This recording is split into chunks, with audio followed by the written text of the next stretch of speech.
নমস্কার সবাইকে। আমি আবার হাজির হয়ে গেছি নতুন একটা রেসিপি নিয়ে, যেটা কিনা মোচার পাতুরি। চলো দেখে নেওয়া যাক কী লাগছে মোচার পাতুরি বানাতে। এটা হলো তেল, ছোলার ডাল বাটা, নারকেল কোড়া, সর্ষে বাটা আর মোচা সিদ্ধ করে পেস্ট করে রাখা, কাঁচা লঙ্কা, নুন আর কিছু চিংড়ি মাছ, সুতো, কাঁচি আর টুথপিক, আর সাথে কলা পাতাগুলো ভাপিয়ে নেওয়া। এবার একটা বাটিতে মোচার ডাল বাটা আর ওই মোচা সিদ্ধ করে রেখে পেস্ট করা সেটা, আর তার সাথে আমি দেব নারকেল কোড়া আর সর্ষে বাটা। সর্ষেটা বেটে রাখা হয়েছে, পেস্টটাকে একসাথে মাখিয়ে নেব। এর সাথে নারকেল কোড়াটা মিক্সড করে দিলাম, আর এবার একটু সর্ষের তেল নিয়ে নেব। এবার পুরো জিনিসটাকে ভালো করে মিক্সড করব। কেউ চাইলে হাতেও করতে পারো, হাতে করলে হাতের মধ্যে অনেকটা জিনিস মাখা হয়ে যায় বলে চামচ নিয়েছি, নুন দিয়ে দিলাম আন্দাজ মতো। এবার ভালো করে জিনিসটাকে মিক্সড করতে হবে, অনেকক্ষণ ধরে মিক্সড করতে হবে। আপনারা চাইলে হাতে করেও মিক্সড করতে পারেন। দেখুন ভালো করে এভাবে নেড়ে নেড়ে অনেকক্ষণ ধরে মিক্সড করার পর শেষে এইভাবে জিনিসটা মিক্সড হয়ে আসবে। এই মিক্সড হয়ে গেছে, একদম ভালো করে রেডি। এরপরে কলা পাতাগুলোকে ভাপিয়ে নেওয়া হয়েছে আগুনে। কেউ চাইলে গরম জলে একটুখানি রেখে দিয়েও ভাপিয়ে নিতেও পারে, বা গরম জলে সিদ্ধ করে নিতে পারে, তাতে কলা পাতাগুলো ভেঙে যায় না। এবার একটা চামচ দিয়ে আমি কিছুটা করে ওই পেস্টটাকে কলা পাতায় দিয়ে একটা করে কাঁচা লঙ্কা দেব, তার সঙ্গে একটু করে সরষের তেল দেব।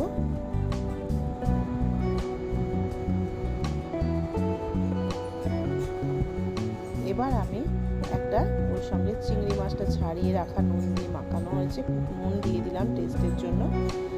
চিংড়ি মাছটা দিয়ে দিচ্ছি ওপর থেকে।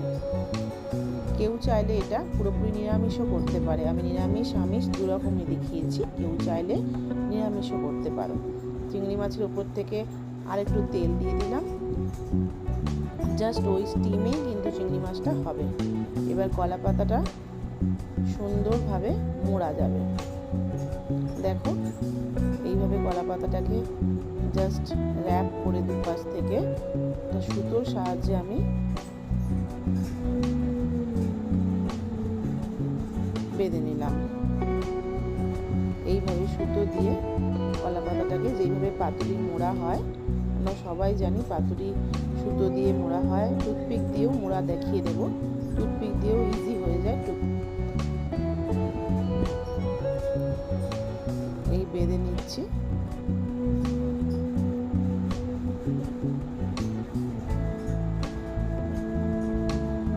এই বাঁধা দেখো রেডি হয়ে গেছে, থালার উপর রেখে দেওয়া হয়েছে।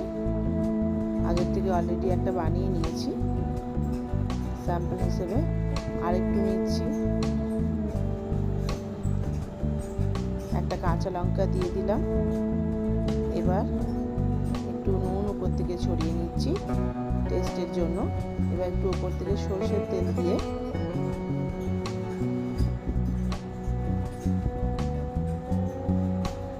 এটা আমি পুরোপুরি নিরামিষ করছি। যারা চিংড়ি মাছ খায় না বা যারা নিরামিষ খাবে তাদের জন্য এটা, আর যারা আমিষ খাবে তারা একটা করে চিংড়ি দিয়ে দিলে জিনিসটা আরও টেস্ট হবে।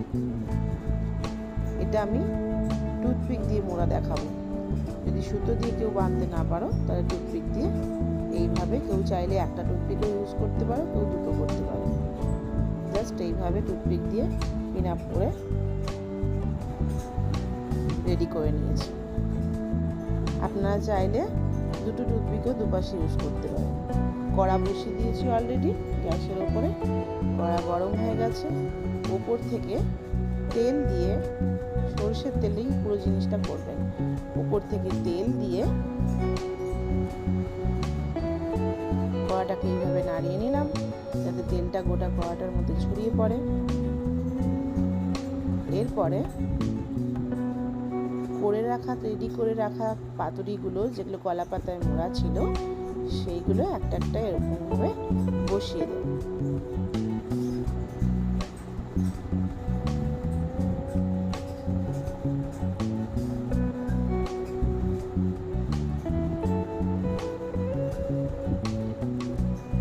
তাওয়াতে করলে কি হয়, অনেকগুলো দেওয়া যাবে। কড়াতে সেইভাবে অনেকগুলো মানে তেলটা ঠিকঠাক লাগবে না, তাওয়াতে সমানভাবে তেলটা ছড়ানো থাকবে। দেখো এইভাবে বসিয়ে দিলাম যতগুলো হলো। এবার ওপর থেকে আমি এটাকে একটা ঢাকনা দিয়ে দিলাম, যাতে স্টিমটাতে ওপর থেকে নিচ থেকে দুপাশ থেকে স্টিমটা লাগে। এবার যেটা ওপর থেকে একটা ফুটো আছে, যেটা দিয়ে স্টিমটা বেরিয়ে যাবে বাইরে, সেখানে আমি একটা লবঙ্গ দিয়ে দেব, যাতে স্টিমটা না বেরোয়, তাড়াতাড়ি হয়ে যায়। এইভাবে আমরা 10 মিনিটের জন্য এটাকে ছেড়ে দেব। 10 মিনিট পর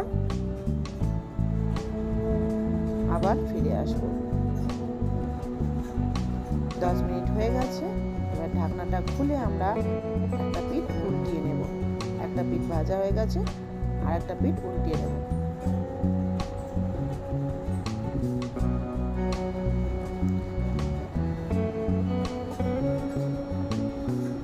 কেউ চাইলে খুন্তি ইউজ না করে, যেটা চিমটে হয়, ওটা দিয়ে খুব ভালো মতো এপার ওপার করা যায়।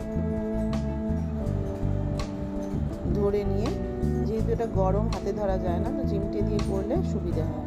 এবার আবার 10 মিনিটের জন্য এটাকে আমি ঢাকনা দিয়ে ছেড়ে দিলাম। এবার আমার রেডি।